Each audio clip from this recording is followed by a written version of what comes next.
Welcome back, and we're with Jeff Hamaker. I am the Assistant Trainmaster for the Wilmington Western Railroad. I have been volunteering here since 1999.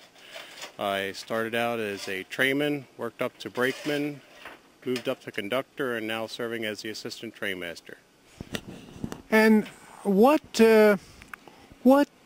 brought you to the Wilmington Western? I moved to Mendenhall.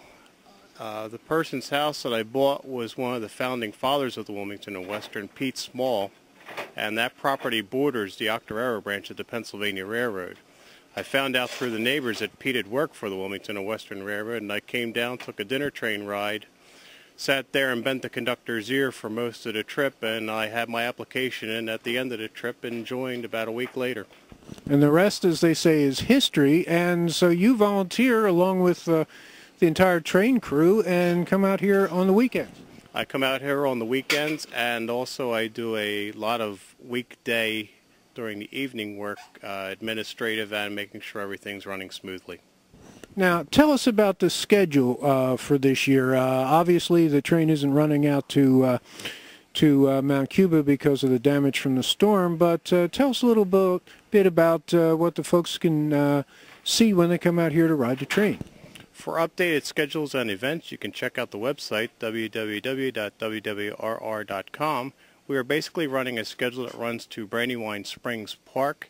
We stop there for a couple minutes, give you a brief history on the park. Then we push east towards Landenberg Junction, which is where we meet CSX, that is our milepost 0. There we stop again. We stay there for about 5 minutes.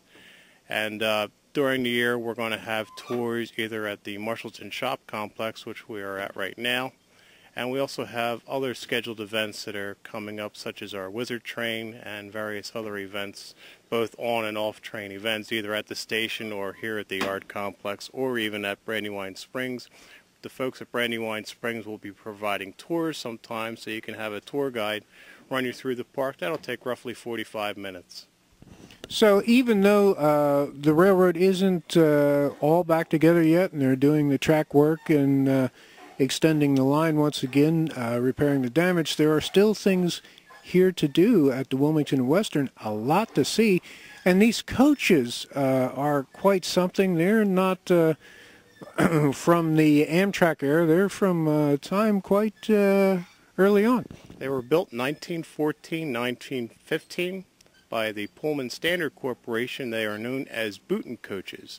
They were built originally for the Delaware, Lackawanna, and Western Railroad. They were used commonly in commuter service. They were used right up to after World War II, when they were pretty much outlawed from regular railroad service because they do not have enclosed vestibules. Enclosed vestibules protect people from falling off the train when going between cars. Cars were in storage for roughly about 20 years. In 1966, Historic Red Clay Valley purchased 4 of the cars, and we are still using them today, and they are on their second coat of paint. And they look great. Looks like a fresh coat of paint. We try and restore them and keep the code as updated as possible. We just did floors this winter. And we did the outside of a coach last year and also the year before that, so now they all match. And not only that, on these chilly spring mornings, they actually hook the coaches up like they used to the steam locomotive and turn the steam heat on. That's correct. We can warm up the coaches even on the very coldest day. It takes a little while for the steam to get through all the way to the train, but once it does, it kicks pretty good, and everybody's very, very comfortable. So again, we're out at the Marshallton Yards at the Wilmington and Western, and we'll have more, so stay tuned, and we'll be back.